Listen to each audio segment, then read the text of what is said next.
Welcome to 5 True Singles. The story you're about to hear is from Grant Imahara and was recorded December 8th, 2013. The theme of the night was Elephant in the Room, stories of ignoring, confronting, or being that thing no one wants to talk about. Grant!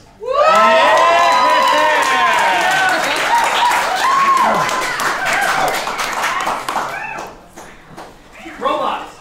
Yeah. So, it's actually very close to that. So, I'm a child of the 70s, and in the 70s, the biggest thing going was Star Wars. And a big portion of that, I think, were the costume characters. I mean, you know, normally people hadn't seen it outside of monster movies, robots that were walking around and talking, giant fur creatures that were interacting with people, large armored space overlords, that sort of thing you hadn't seen. See, that's... And so part of having a property like Star Wars is being able to capitalize on it. And that means having these same costume characters show up if you have a commercial, some tie-in, a special event. You want them to be seen. And the elephant in the room, the thing that nobody talks about, is that inside of these costumes are people. Not the original guys, because they're old, they're cranky, and most importantly, they're expensive. No, it's people like you and me. More specifically, people like me. Now, it's well documented that I drove the R2-D2 for these types of appearances. But the part that we don't talk about, for various reasons, is that I was inside of another character called C-3PO. The gold character, the sort of fussy British guy, played by a fussy British guy. And the thing about that costume appearance group, and we had a whole group. I mean, we had a Darth Vader, a Chewbacca, an R2, a C-3PO, and you know, we even had an Ewok on occasion.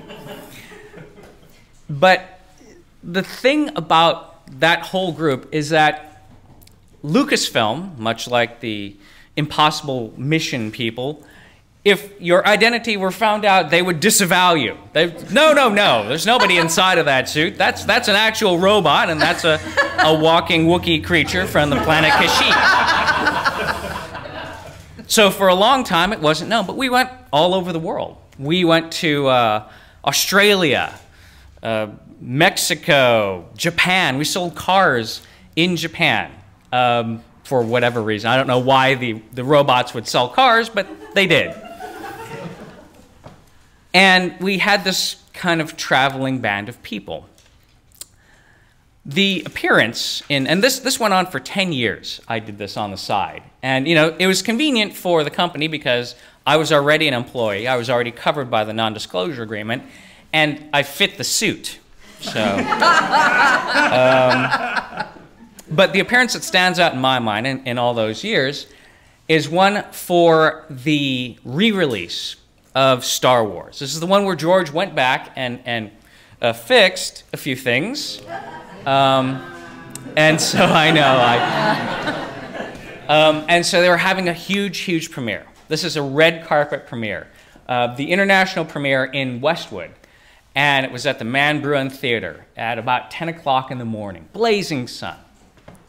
Now, just to go back a little bit, when you get into this costume, you're covered head to toe.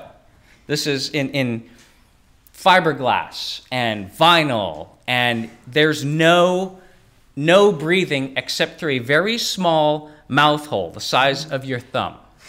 That's it. It's hard to see. You have 2 little eye holes, about this big, about the size of your pinky, that you can see through, so it really limits your vision. You can't hear because your ears are covered. And it's very hot. So it's 10 a.m. outside the Man Bruin Theater. There's a red carpet. They have rolled out every space creature, plus a few that they've made up for this intergalactic premiere. It's a marketing thing. What are you going to do?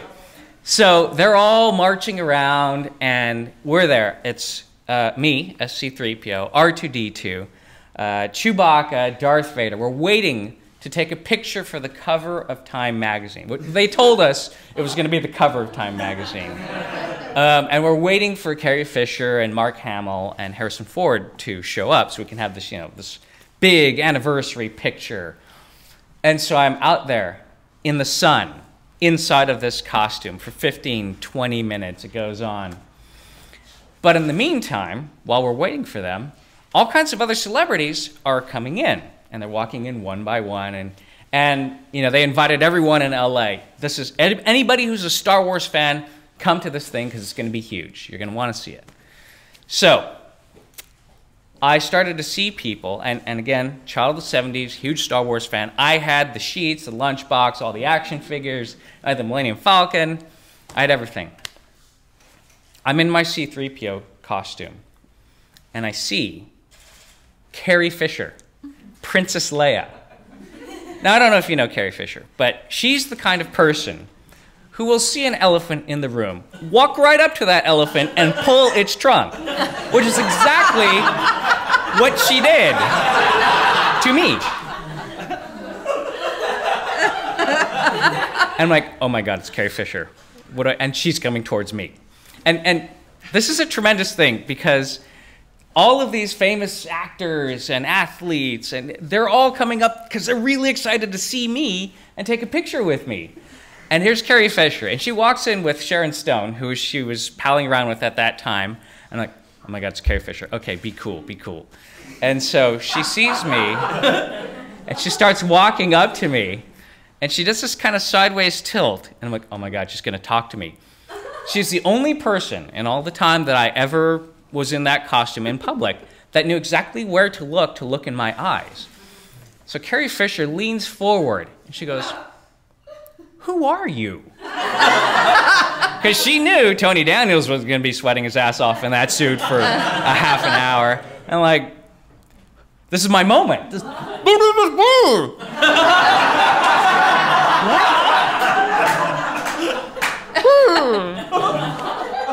She goes off, and so, but that wasn't the biggest elephant in the room that day.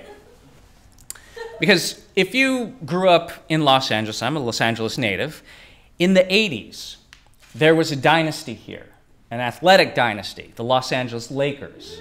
They were a basketball team. The captain of that basketball team, his name is Magic Johnson. He's a Hall of Famer, incredible guy, big guy, and, athlete. Also a Star Wars fan, as it turns out.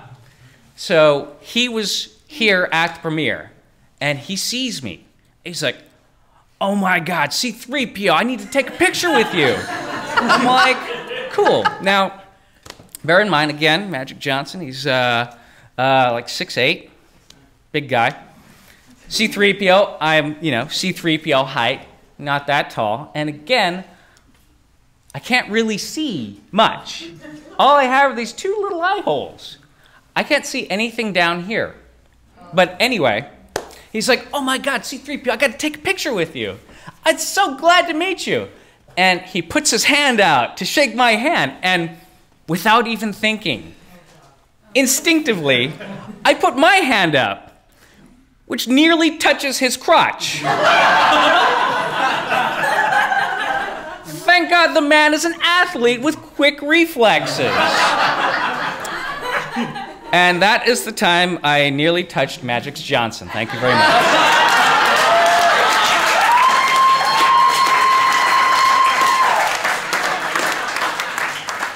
The story you just listened to was true.